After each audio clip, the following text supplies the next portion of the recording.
David Strudley's leadership journey has taken him from Northern Ireland and serving in the army, right through to working in the children's hospice sector in England.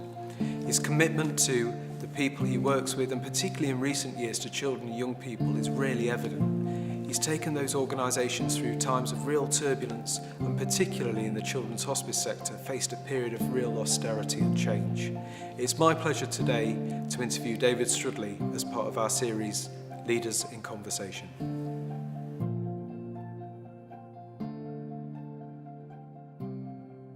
Hi David, and welcome Michael. to Leaders in Conversation. Good to see you.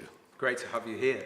And I wanted to begin, David, by looking at your career, and particularly at the moment, because you're leaving the chief executive role. Unlike some of the other people we're speaking to in this series, it's another stage of your career. You're leaving the role after a number of years as a chief executive. Can you tell me a little bit what that's been like, leaving the CEO role and the transition into the next stage of your working life and life generally? I mean, I thought it was going to be actually very painful because I'm so old now, being antediluvian, that I felt that the moment that this happened, I would just feel bereft. But I guess because I'm planning to write a book on children's hospices and I know a lot ahead of me by way of research and so on, a lot of people to visit and discuss with, that there was going to be something that would fill the void, and it has. And at the same time, it has given me an opportunity to think about how I might be able to give back my own experiences to others, and that is partly how we've got involved in this conversation, you and I, actually, that this seems to me to be an ideal opportunity, because it gives me a chance also to do a little bit of the mentoring and coaching that I also have very much enjoyed during both my military career and subsequently. Super, and we're going to talk a little bit about that later on, the fact that you are giving back to the next generation of CEOs and the work you're doing with the coaching and the mentoring and leadership development and all those things. So yeah, it's great to have your insight from that point of view. So looking back at David Strudley and particularly the beginnings of your life and career, you started out in the army. Your career began in the army. Absolutely. The question I always ask, were you a leader first or an army man first? Or was David Strudley a leader from the beginning? Yeah, I guess I was probably a leader right from the beginning. I mean, even at school, I found myself in leadership roles, either in sports teams or in the Combined Cadet Force and so on. But I think it's different when you choose to go into the profession of arms, because I think you have to make an extra decision about where you want to be in that profession. And I did see myself becoming an officer from the first time I thought about going into the army. And that transition occurs very quickly. I mean, once one's got into the Royal Military Academy, everything happens like clockwork almost. And 2 years later, out we all come. I think I was also very fortunate in that I'd come from humble beginnings and been very lucky in gaining scholarships to school and so on. So I always felt that those who didn't have that kind of fortune should be looked after in whatever way I could. And that I found that tremendously helpful when I was with soldiers from the beginning. And I never ever saw myself in other than a role that was us together. Yes. It was never you from me. And I think that's carried me through the whole of my career, either military or civilian, to be honest. And the army really does have a reputation of producing some of the finest leaders in the country, and a reputation for developing leadership qualities from the very beginning. First thing to ask really is, was that the perfect grounding for you in what came next, or was leadership something that you continued to refine and develop over time? And what is it about the army that does develop those leadership qualities? Okay, they're great questions. I think there is no person who, in my view, is born as a leader. Or if that happens to occur, then there is nothing that that person can do that can't be improved by training development, leadership development, and so on. I think it was Field Marshal Slim who said something to that effect. So it has always been considered to be something that can be developed. However, there are those for whom that sort of development, however carefully applied, does not work. And that has to be resolved very early on. And that's why selection is one of the key elements of leadership development in the military. And making sure that the right kind of resources are available for that person once selected to develop through the whole business of leadership. And if the army can offer something to the wider world, it is that that happens at a very, very junior level. And whether it be for a commissioned or a non-commissioned officer, that selection process is something for which all other members of the armed forces are trained as well, to spot those who are going to be candidates for future development. And the opportunity to experience leadership is given very, very early as well. Yes. And alongside that opportunity is the whole business of education, supervision, mentoring, and induction into a class of activities that make that almost automatic, whatever else. So, you know, when people say, you know, are you a technician, or are you in some way a specialist in one particular career or another, that may be true. But if you're going to be a leader, you need to be helped along the way, and you need to be trusted along the way. You need to be developed to make sure it works. And if it's not working, you need to be helped to resolve and correct. And if that doesn't help, you need to be helped to move in other directions. And the reason I say that is because leadership in the military is absolutely vital. Because if you're going to use your leadership either to prepare men for war, men and women now, of course, and to take them to war, the stakes are far too high to get it wrong. And therefore, we have to make sure that that process is as watertight as it possibly can be. And I honestly can say, 50 years on from when I went to Sandhurst, that I absolutely believe that it works. And wherever I have been, I've always felt that the leadership that I had within me would be appropriate to the task, a task which I would always actually align to the situation. And we've seen with your career subsequently that that's certainly been the case, that you've been able to apply you know, your leadership experience and knowledge with a variety of contexts. We'll come back to that in a second, David. Going back to the army for a moment, you rose to the level of brigadier. Would you say that was the greatest leap you made in the army, or was the moment where you suddenly realised you were a leader and you realised that the enormity of the responsibility of leadership, did it come before then, or did it come with the big title, as it were? When was that moment that you felt it? I think that experience happened on the day I was commissioned. I think I suddenly realised the enormity of the task that I had been given and the responsibility that had been placed on my shoulders. And I never lost that. In many ways, the fact that I did fortunately become a brigadier and became the Chief of Staff in Northern Ireland for the last part of my career was nothing more than a progression through a series of important but nevertheless straightforward steps because of what I'd been doing previously. I don't think I could ever say that that last one was any more of a jump. I mean, obviously an increase in responsibility. But were I to pick on moments that were particularly valuable from a leadership point of view, I'd probably find myself way back commanding my squadron, which I absolutely adore. Commanding a reconnaissance squadron in Germany was magic. It was wonderful. You know, 150 of the best Midlands soldiers you could ever imagine, in the greatest cavalry regiment, in my view, in the British Army, was just wonderful.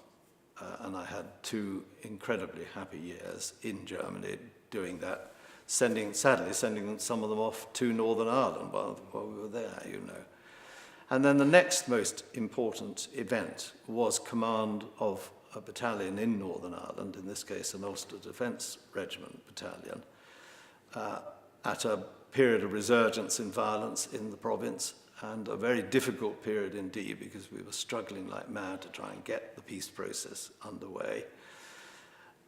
We were rocked by the fact that there were tremendous extra supplies of ammunitions and explosives to the IRA, and indeed, as it transpired, to the Protestant paramilitaries as well. So far from it being the beginnings of the rundown, it actually was quite a hairy period anyway.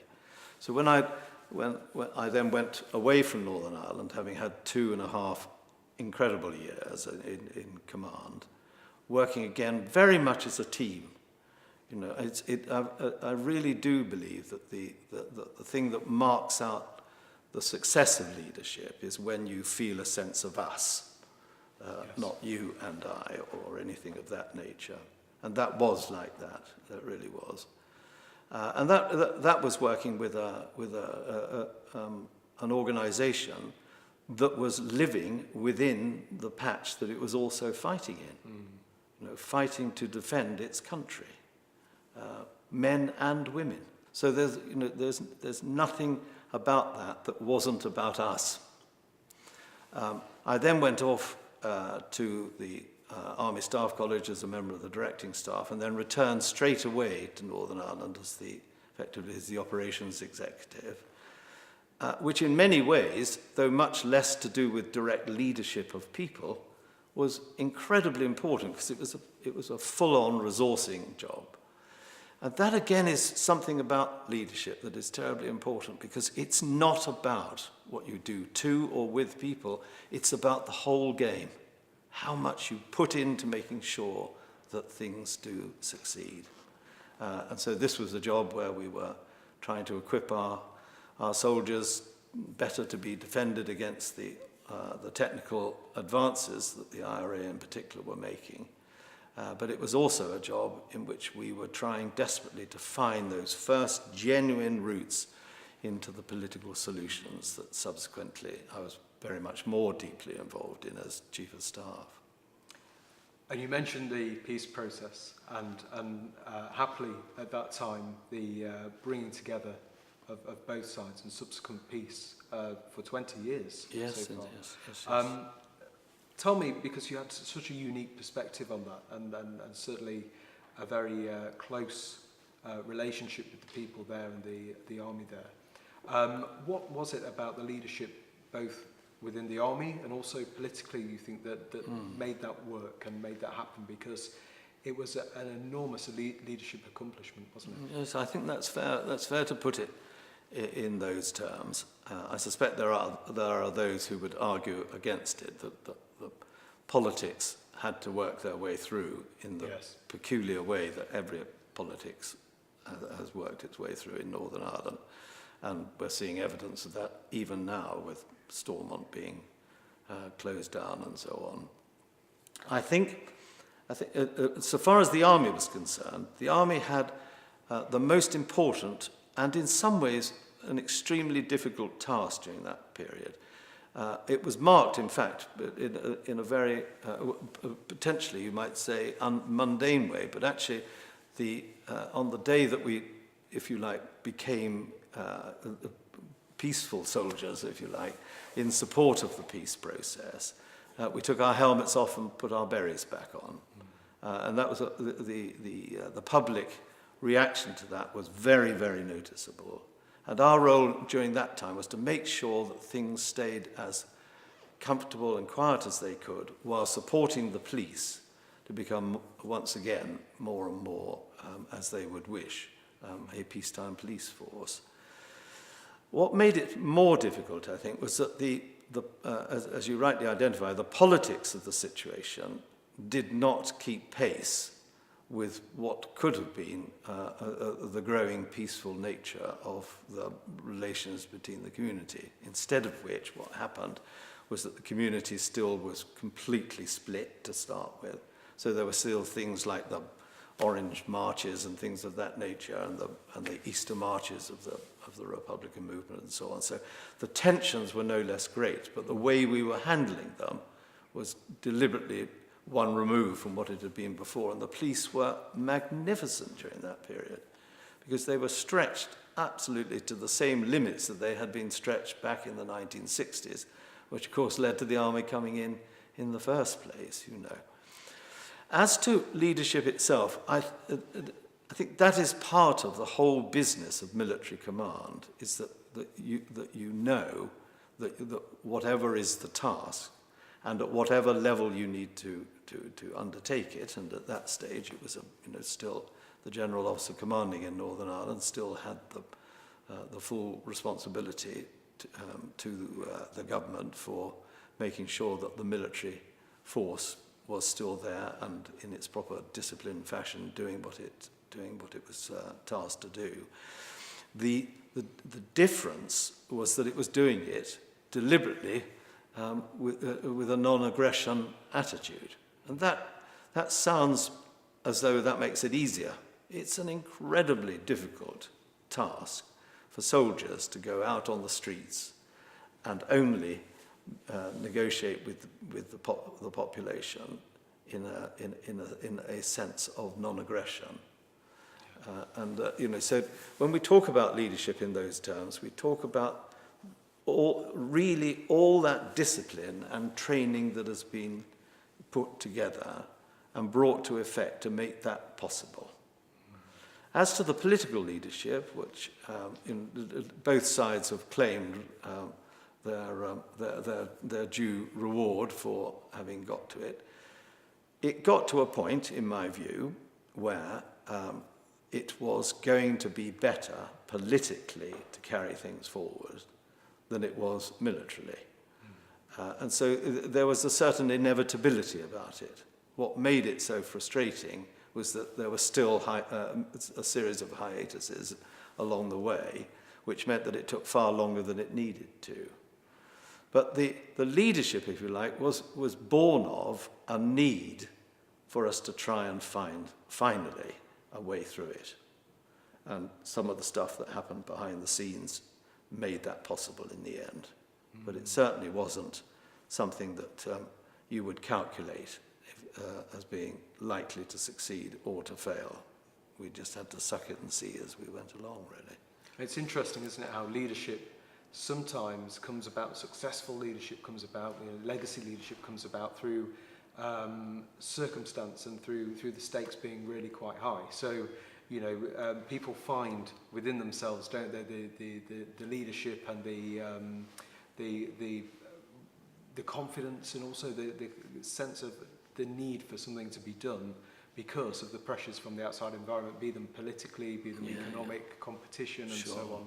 Yeah. Is that something that you see in leadership, that actually the context in the way it presents itself and the pressures and the high stakes makes leaders reach another level that we didn't think they could?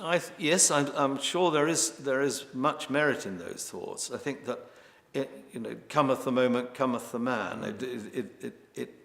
The leaders will always rise to the occasion, but that seems to mark them out in a particular way, and I don't think it's like that either. I think that a well-trained, well-led force will work together, all doing what they need to do in the given set of circumstances.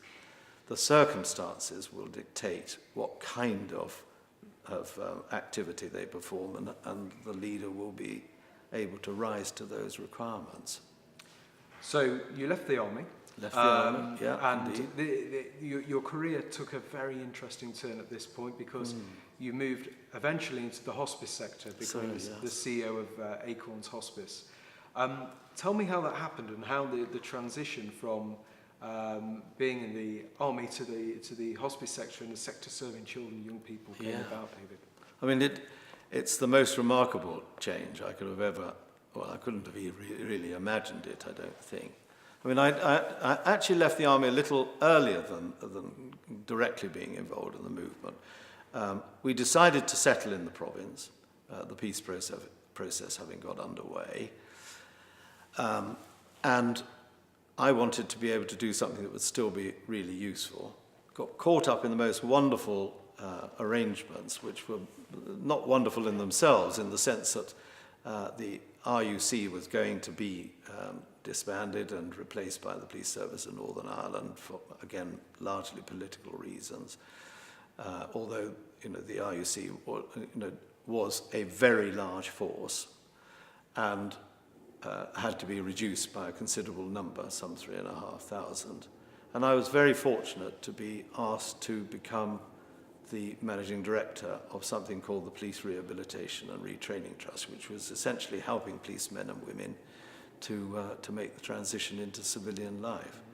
And in Northern Ireland, that was a really mega challenge because, there weren't the jobs.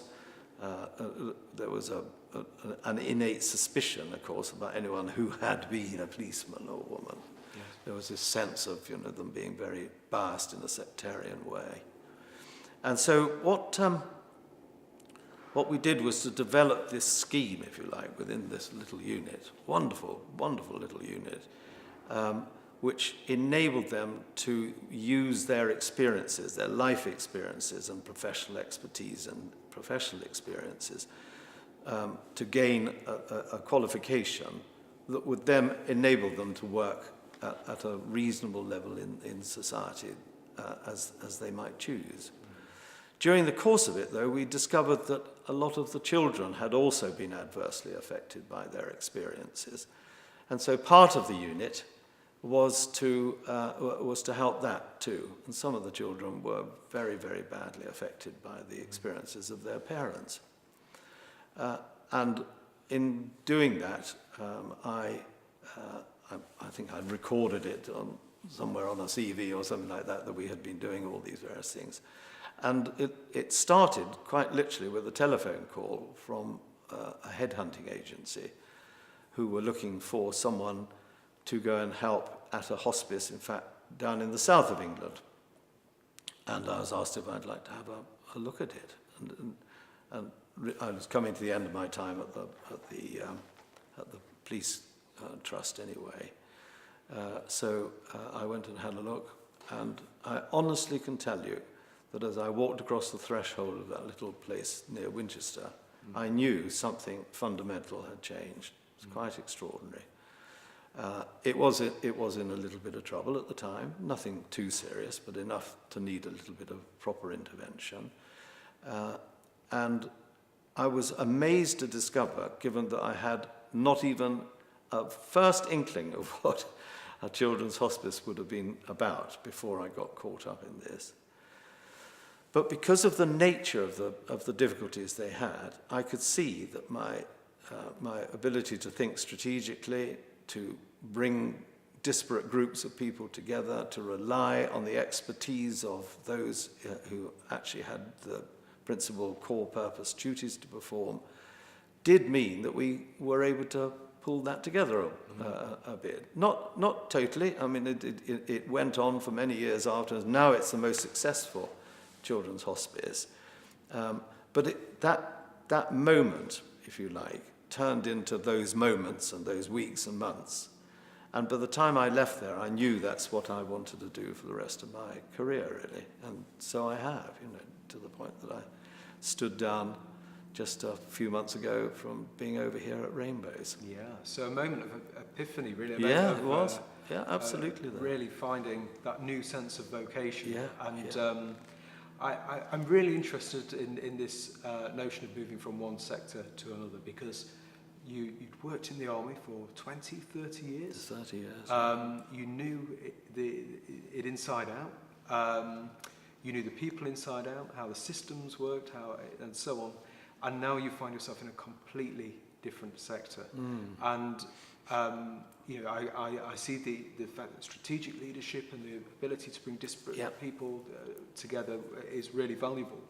But how did you learn? How did you really ease yourself into that new context and begin to make sense of it, because it was a big leap. Yeah, and I think looking back on it, it was a big leap. At the time, it simply was another task to take on.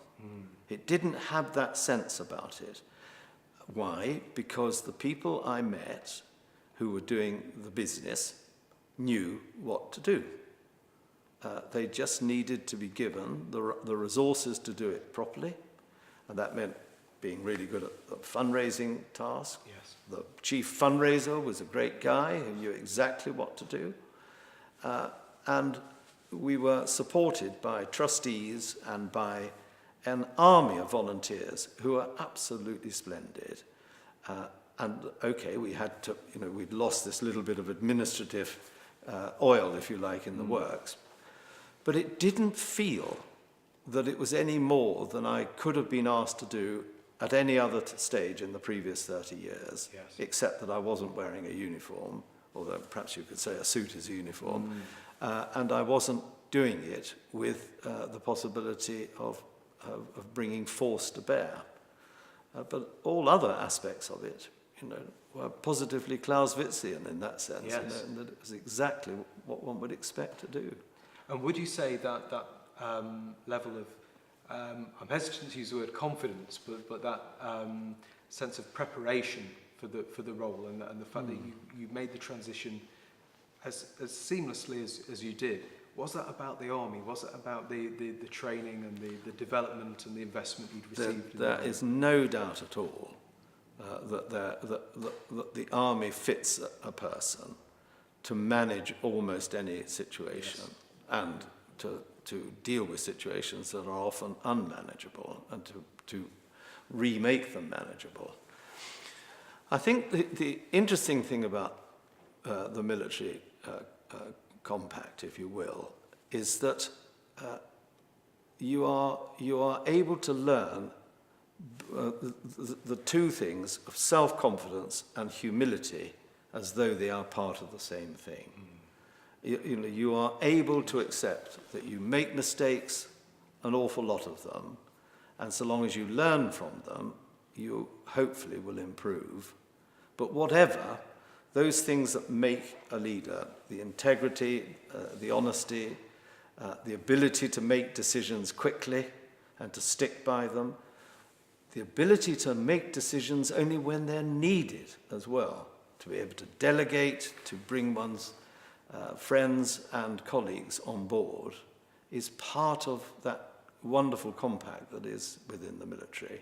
And I have discovered, and that's the only way to put it, that in the 25 years since I left the military and worked in a number of different places, obviously the hospices being the principal, that those same characteristics can be applied. And I can remember all those years ago, the whole business about mission command, as it's now known, tell me what you want to do, tell me when you want it done by, tell me what the milestones are, make sure I get the right resources, support me when I need to, and then let me get on with it, still applies. There's nothing really magical about that. What is magical, and what is so important, I think, without being too pompous about it, is the way we develop our leaders. Because if we don't do that well, then we get what we deserve, which is an inadequately trained leader. And the more senior the leader, the more necessary that is. And it may not be that the development is other than through coaching and education in the chosen sphere. But whatever it is, we get whatever we develop. Interesting. And you touched there on the importance of the people around you. And certainly moving into the children's hospice sector, an enormously important job. The army's high stakes, but serving children, young people, many of them often in circumstances that are life-limiting and very, very challenging, is a really high stakes and important role, one of the most important roles in society. And suddenly you're in the chair. You're the person with your name above the door who's got to, is accountable, but it also not just to the regulators, but to the children and young people themselves, and to give them the best experience of life that they can have. Tell me about how you manage the enormity of that role when you're not the expert and the people around you are, but you're not necessarily an expert in their realm. So I think of the children's hospice sector, you've obviously got nurses, doctors, carers, but then you've got fundraisers, administrative staff, and so on. How does a leader make sense of all of that and lead a team well in those circumstances? Well, the first thing you do is you don't have your name on the door, by the way. Right, okay. There's no need. Yeah. If they don't know where you are, you're not doing your job anyway. It's a wonderful question to which there is a very ordinary answer, I'm sorry to say, and that is that you do it. No, we use this term credibility, don't we, a lot? And for me, I don't think it is necessarily about that. It is about that, as I say, that combination of self-confidence in one's own knowledge of how to do things that require leadership, and the humility to accept help and support from whichever direction it is necessary and offered. And then, and this is the most important thing, to make sure that you understand enough of what every single element of your task is, that you can challenge nevertheless. I don't need to know how to fit a ventilation to a child who needs long-term ventilation. I don't need to understand to a great degree what a tracheostomy operation looks like and how it needs to be effected and so on. But I do need to know what the people who are doing it have to do to get it right. And that for me is where that starts and finishes. What actually matters is that they should feel well directed and well supported. Yes. The worst thing you can do, in my view, is not to care. If you really give to them the support that they genuinely need, they will respond, because in the end, they too are very professional people. The one thing they lack often is cohesion. So you need to build the teams that will make that possible. And if they're working on their own with a colleague, visiting homes, or being at work in the hospices, or reaching out to hospitals where, I mean, here's a really good example of why you need to have this sort of broad-angle lens or wide-angle lens. It's not unusual for our nurses and carers to go into a hospital to help with the care of a child who's been rushed into hospital with an acute episode, because the hospital, in all probability, has only got enough resources at that moment to deal with the acute element. Yes. The rest is retained by the hospice and by the staff of the hospice. So my sense of this is, whenever anyone asks me, I think, gosh, yes, it does seem like a big task, doesn't it? But actually, if you work together well, if you do what is needed to pull the team together and to give them the sense that they are properly supported and that the direction you've given them is itself the right one, and that together you make decisions and that together you develop yourselves, it seems to work pretty straightforwardly. What I do find, and this is something that I guess has been a feature of my time since I joined the movement, which is, as I say now, nearly 20-odd years ago, more than 20 years ago, is that all leadership has to be developed. And I found when I first got involved that there was almost an absence of any kind of development. There was a sort of sense that, you know, you rose to being a great senior nurse, and that must make you automatically a matron of a hospital or something like that. It doesn't happen like that. It has to be done on the basis of proper development. And the development itself has to be a matter of very careful analysis and development and research and so on. But if you do that, the rewards are phenomenal, because these are very bright, very capable, very devoted and committed people. So when you're looking for your senior team members and you're building the team around you, that's so important. The team of experts around you as the humble leader, I think you're saying, and the leader who has respect for the experts around them, but also builds a cohesion. Yeah. What do you look for? Do you obviously look for professional expertise and knowledge, but are you also looking for someone who may not quite be a leader but can become a leader, or you in your senior team members, are you looking for someone who already has that leadership experience that they can use from the get-go? All of those things, I think, is the fair way to answer it, really, because it isn't axiomatic that seniority takes with it leadership. I think, again, the army helps to make that possible. Yes. But it is, unless people are properly selected for the various stages of leadership, it's not necessarily so. The one thing that I definitely would say is about senior leadership, that it does not mean that because you've got to a point where you could become a CEO, that you will become one. That has got to be developed as well. So it really is a combination of things. And it's, I think one's responsibility in that role as of CEO is to know which of the mechanisms is best used for a particular person. I suppose what I would have to say is that if one doesn't take that extraordinarily seriously, the reward will be disaster. And I have felt that ever since I got caught up in this whole wonderful experience. And that means, as you know, alongside the humility I mentioned earlier, is the sense of having to take difficult decisions, to confront underperformance, to discuss with people developmental needs, and never to shy away from the difficult moments.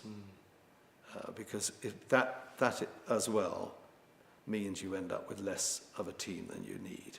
So you mentioned difficult moments, David, and one particularly difficult moment for everyone really in society and the economy and different sectors was the impact of the credit crunch and the subsequent austerity that everyone has faced. And for the children's hospice sector, I've mentioned how important that sector is, and really you can measure the value of a society by how it invests in things like the children's hospice sector, was really quite badly hit by this, wasn't it? And by the impact of austerity quite quickly.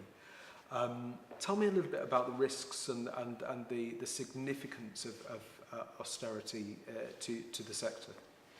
Yes, okay. Well, the first thing is it might be worth just covering that moment of the crash, because for us it was absolutely terrible. There was a sense that the mainstream of our fundraising just stopped, and we lost huge sums of money, and it put the brakes on us as a charity in such a way that I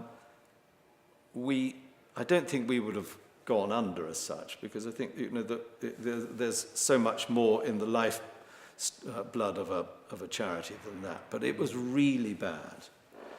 We had to make people redundant. We had to centralize functions that we had deliberately decentralized, and we had to do things differently very quickly.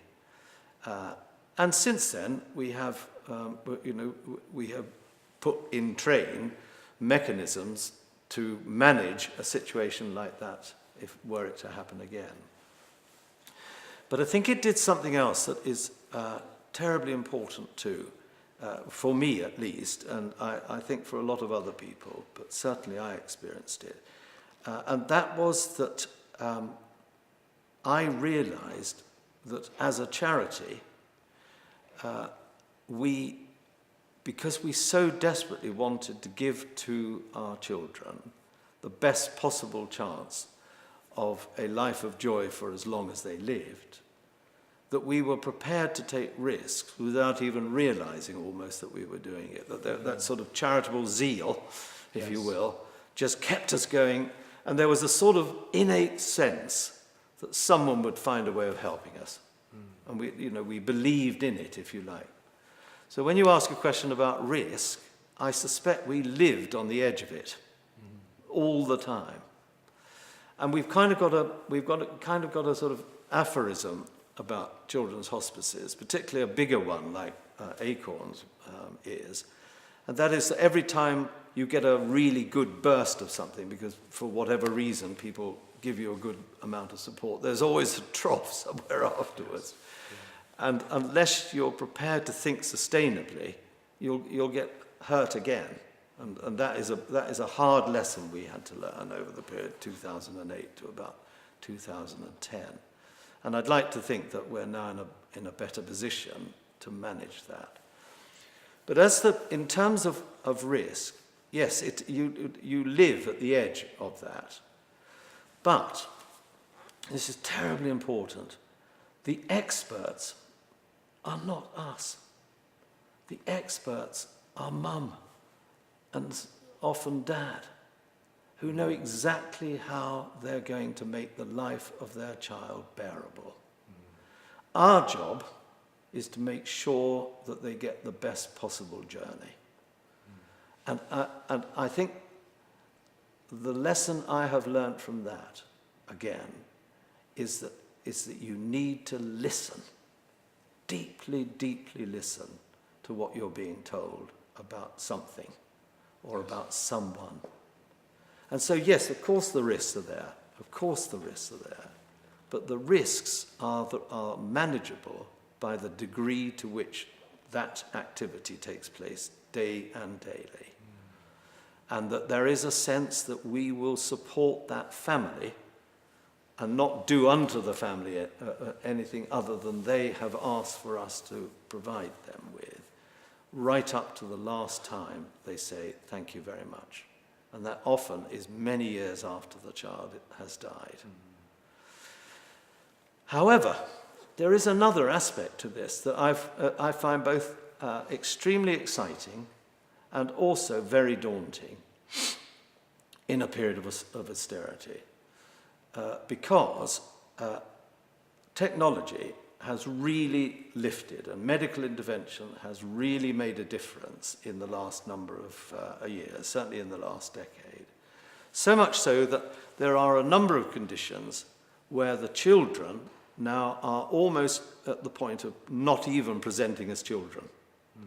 That their conditions, though life-limiting, for example, muscle wasting diseases like Duchenne's muscular dystrophy, are of an order that may, in the next couple of years, suddenly come to a point when we have them presenting as adults for the first time, that they're about to go off their feet. Which is an amazing thought, isn't it? When you think how just 20 years ago, they were lucky if they survived into their teenage years. So embracing technology is important for sustainability. Exactly, for innovation and for exactly. providing the services that people need without the investment that was once required. No, indeed. It's amazing, isn't it? And in that subsequent period of austerity, one of the things that really characterises both organisations you work with was the shift, I think, and it certainly seems to have sustained itself since you've left your positions as CEO, around the generation of social capital, particularly. Right. Volunteers. Yes. Organisations, partnerships with business, partnerships with the community that really has helped to sustain the organisation, but also helped it to improve during those times of austerity. Tell me about the leadership of social capital and how you've done, because the level of volunteerism in the organisations that you've led is enormous, and that's something that so many other organisations I think can take a lot away from at the moment. Well, I'd love to quote this little statistic, before I answer that, if I may. And that is that 1 year, about halfway through my time at Acorns, because there was so much going on in the hospices and associated with them that involved volunteers, that I said, we must try and find a measure of what they're doing, that if they weren't there, we would still have to find and try and cost it in some way. Because that is one of the things that's critical about volunteers. And when you ask the question about their leadership, they do need to be contracted in exactly the same way that anybody would be contracted to work for an organisation. The difference is they don't get paid. So they do it because they want to do it for the good of the children. And it's the most amazing decision that a person might make, in my view. And it's no less important to support and love them than it is to support and love any member of staff or any of our beneficiaries, of course.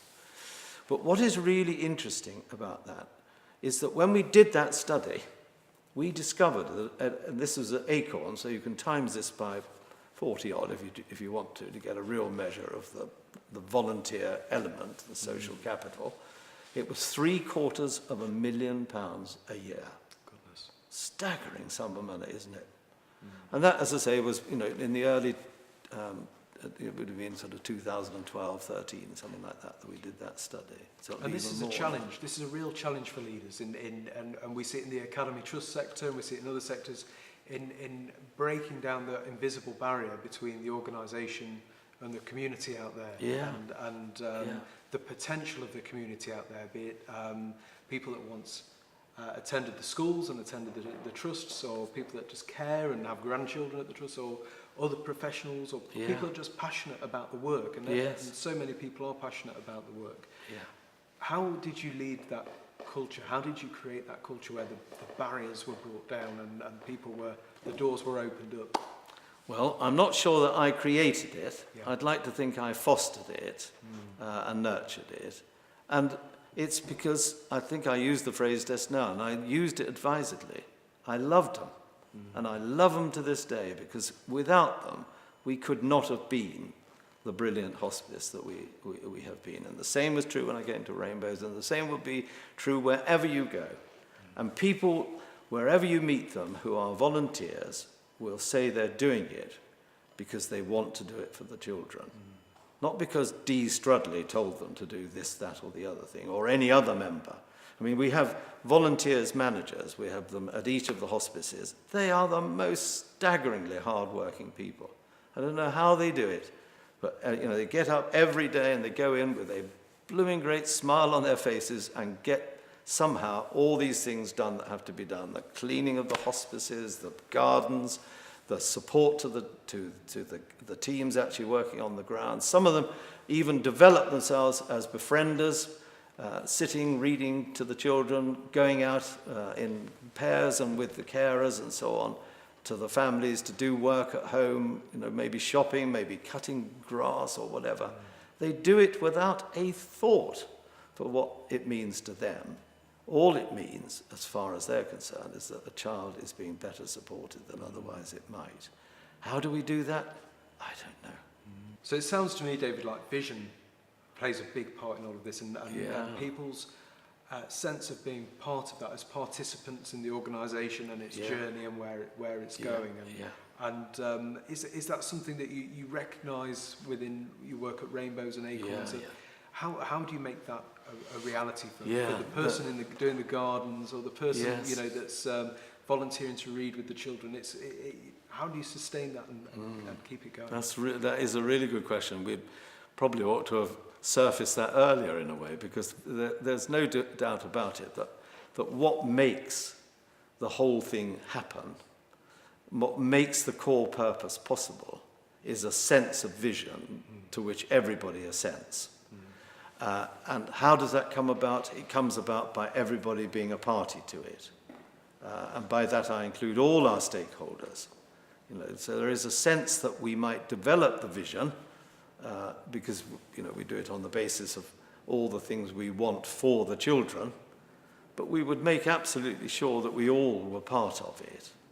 And I think I've said this at some of our other conversations, that there is a sense that the volunteers get that as much as any other member of the team. And when people say, but surely that can't be possible, it absolutely is. I mean, they may not be able to quote chapter and verse what the vision itself is, but you know perfectly well that somewhere in their thinking is a statement along the lines of that a child should live the best possible life it can live, and that his or her family should be supported to the greatest possible extent until however long the bereavement is after the child dies, and that family no longer needs that kind of support. They'll all have a version of that in their heads when they're doing it. And you know, I was incredibly fortunate to be invited back to Acorns for their 30th anniversary celebration. I was visited by the Duke of Cambridge, which was absolutely brilliant, and he is the most wonderful dad of a man too, you know, so the children warmed to him hugely.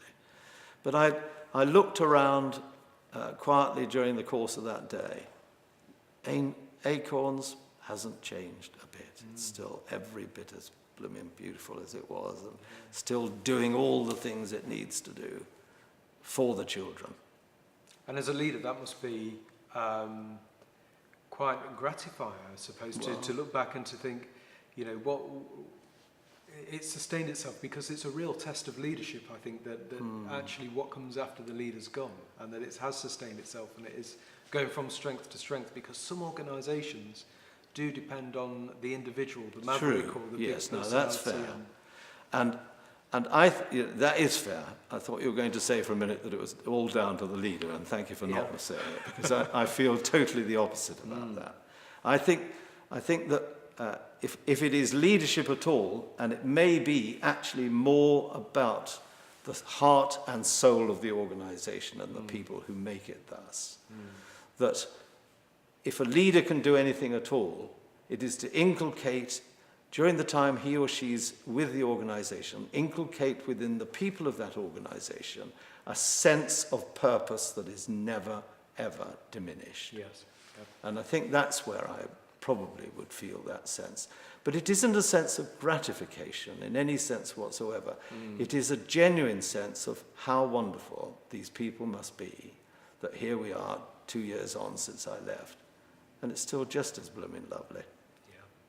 Do you think the era of austerity, and by the way, personally, I don't think we're near the end of this. I think with the demographics as they are, and, I don't think so either. You know, the ageing population, the pressures in terms of social care, health, crime, and so on. Yeah. I think we're all lobbying, and we'd all like to see a funding increase, including in education.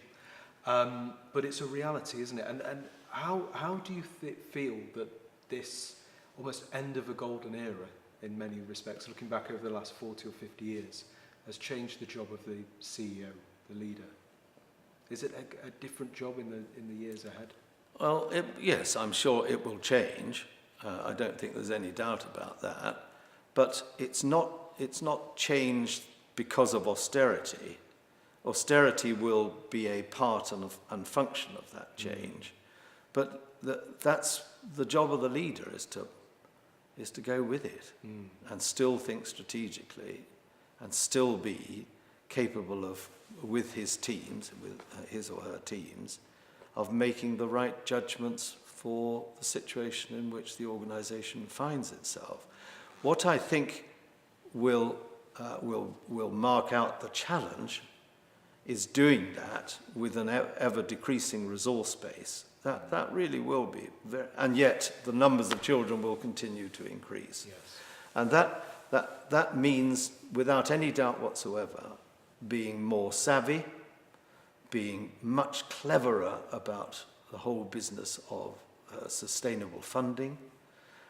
Doing more with less is not just a clever cliched phrase, it really does matter. And that, incidentally, probably we could have covered that a little earlier, but it doesn't matter if we're covering it now. That is something we do need to take much more seriously. We can't just keep paring away at the behind-the-scenes stuff. because the back office makes the front line work.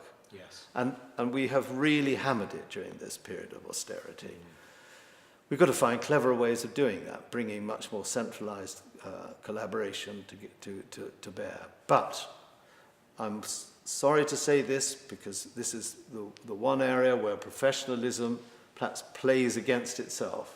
It can happen on the front line too, that inefficiencies creep in, that you have a structure that's fatter than it needs to be, that people rely, rather than on their own resources, on those of the collective, rather more than they needed to. There are ways of doing this, and it can be made to work better. The trick in these kind of situations is to find those moments when something else can be brought to bear. Call it a lucky strike, if you will. Yes. But, you know, every now and again, I've seen over this last decade particularly, where the demand for our services has occurred without our deliberately going for it. And the key there is to be able to respond quickly enough. And it has made a difference whenever we have. And I still, again, visiting and looking back, I see examples of it still working to this day. But it needs, in that sense, it does need a different kind of leadership. It needs a much more agile kind of leadership that says, right, we're going to shift today to this way. Or if somebody says, hey, boss, we need to do it differently, this is what I suggest, and being able to spot that that is the right suggestion amongst all the many that might not be, or might not be as right. That's the key, I think, to the future. And just the last two questions, really. Thinking about the staying at the cutting edge, and we've spoken here about the contextual changes and the leader's ability to respond, both as an individual but also with the organisation. How does David Strudley stay at the cutting edge of what's happening in the children's hospice sector, but also what's happening kind of economically, socially, and so on, to make sure that your leadership is as well informed as it can be to make the right choices? Okay. The simple answer to your question is that I'm an absolute fanatic about lifelong learning. And I consider it a responsibility of everybody that they should keep themselves right up to date on whatever it is that they are doing, and keep a broad angle on all the things that are going on around, so that if one has to switch, that is not totally foreign. If I've learnt something from my 20 years in the children's hospice movement, is be prepared for the unexpected. And I love it. I mean, I've just done another course to hone up my executive coaching, because it seemed to me that things were happening that I wasn't quite sure of. And sure enough, as soon as I actually turned my attention to it, discovered a whole gang of stuff that was really valuable. So it's terribly important to do that. And it's terribly important to stay involved.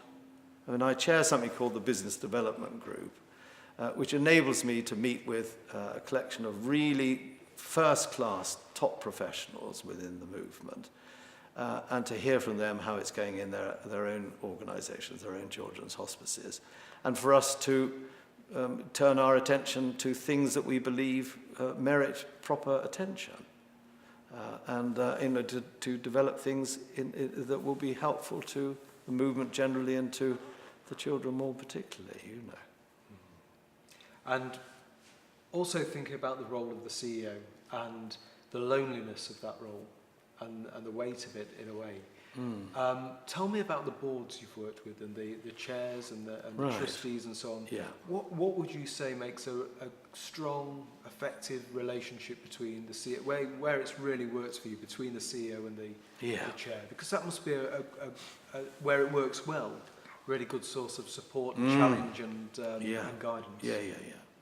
Well, that's the first thing, is that it has to be a genuinely challenging role. I mean, you can be close, and I'd like to think that my roles with the chairs I've worked with have been close relationships. Trust is key.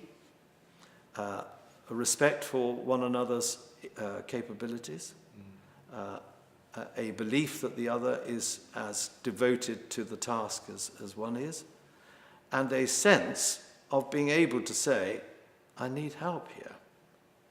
And that goes in both directions too. Yes. And the same is true of boards. Boards need to be skilled, committed, ready to do the extra stuff that's necessary from time to time, and absolutely tireless in their desire and intent to hold to account the executive. And again, just as I said a little earlier, never afraid to ask the difficult questions. I mean, some of the people I've worked with since becoming involved in the movement have been seriously impressive people whose experience far outreaches anything I could expect to have gained since having left the military. And it's a positive joy to work with those sort of people. It's tough, and I can't pretend that every moment has been absolutely full of that same joy, but that's what it has to be. And they take an unbelievable responsibility when one thinks about it. They're not paid. They're put into a situation that is largely foreign to them. They're having to rely on a day-to-day business that has the life of a child as the focus of their activity. And yet they do it because, just like all those other volunteers, because they believe in the fact that they're doing it for children. And isn't that wonderful? That's a glue. Aren't we lucky? Marvellous. And that's certainly, I think, something that we recognise in the Academy Trust sector as well. You know, that huge body of volunteers. And there is an important role in investing in those people. No doubt giving at them all. the time and the investment and the training that they need to do the job so well and bring their values to the table. Yeah. My last question for you, David, is this. You're, as we said at the beginning, leaving the CEO role now and into this new chapter. And I'm absolutely delighted that you're doing the work you're doing with Academy Trust CEOs and bringing your experience and guidance and insight to them at this time. And I know they value that as well. How much does the executive coaching and supporting the new generation mean to you? And what are your hopes for that role? As you go well, forward? first of all, I'd like to say an equal thank you for your allowing me to be a part of all of this. Absolutely smashing. And I have learnt more in the last year about the whole business of education than I certainly learnt during my time as a student. I'm absolutely determined to help as much as I can. When I first came to that network meeting that we held in Leicester, I could not believe the devotion of those people in the room. And I'm very lucky. I have this very, very strong intuitive moment in situations like that, when I know whether what I could do would be helpful or not, and I really felt I could be. And whatever I possibly can do to help CEOs in their very onerous task to do it better, then I'll do what I can. Yeah, the job has never been harder than it is now. Never I more can see challenging that. than it is I can now. certainly see that. But I hope that, and I know you will bring that joy that you've talked about and that commitment to children and young people.